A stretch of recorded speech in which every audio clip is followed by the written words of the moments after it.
Hey guys, how's it going? It's me. I've been trying a couple times to make this really cool video, just my personal message, especially while I have a chance, while I'm taking some time out right now from busy things at the moment, as you guys know. The death of Anthony Bourdain has hit me and hit me hard. Totally admired the guy. Loved him to death. Watched his shows endlessly. Have a copy of Kitchen Confidential. I have a copy of his latest cookbook, which is the only one that has no desserts in it. Which I plan to look through those recipes. I'm going to maybe make one in his honor, I think. And on and on and on. And I think one of the things that Bourdain's message is to share yourself with the world, to learn about other people, to not be afraid to be adventurous, to, do you. I think a lot of the people that are out there right now who are doing what they're doing, or who are the considered rebels, or the rabble-rousers, or the outsiders, or the ones who don't follow the herd, if you will, actually do have a strong message. And that message basically is, you know what? Learn to think outside of the box. Learn to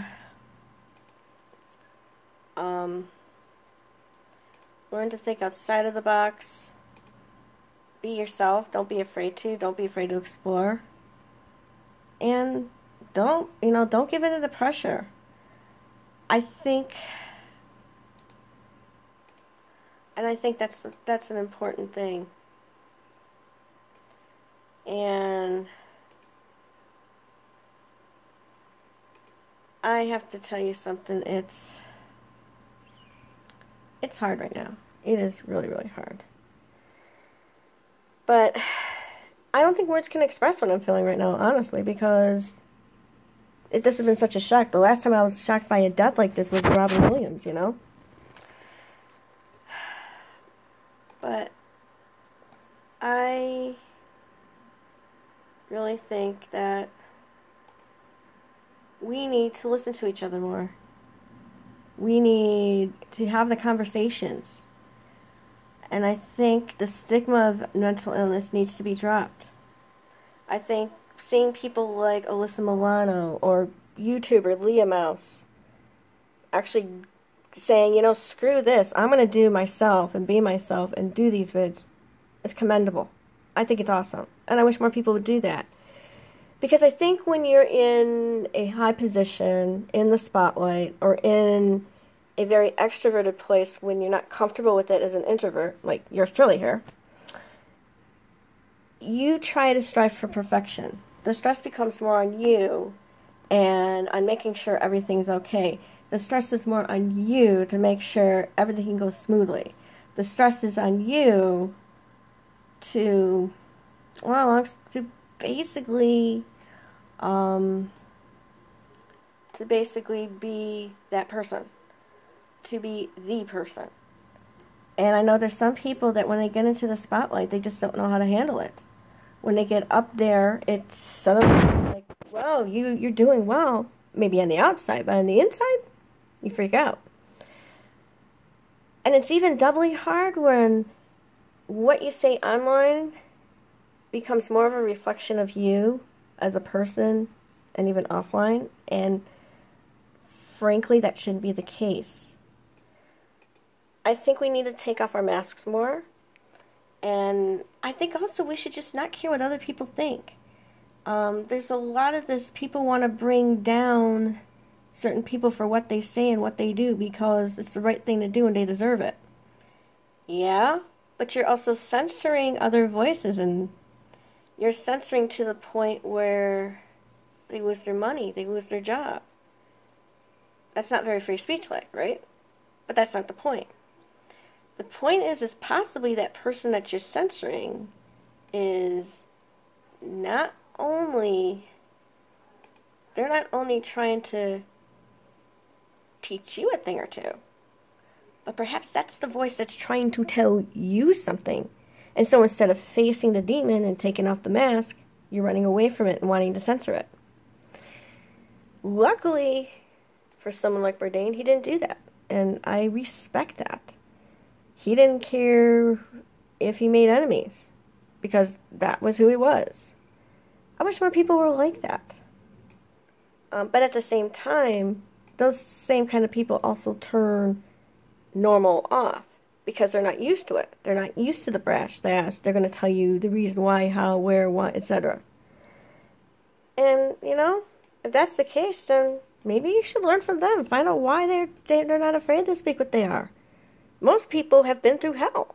Most people have been through so much shit that you don't know about. And that's why they say and do the things they do, because they feel more confident and stronger in it.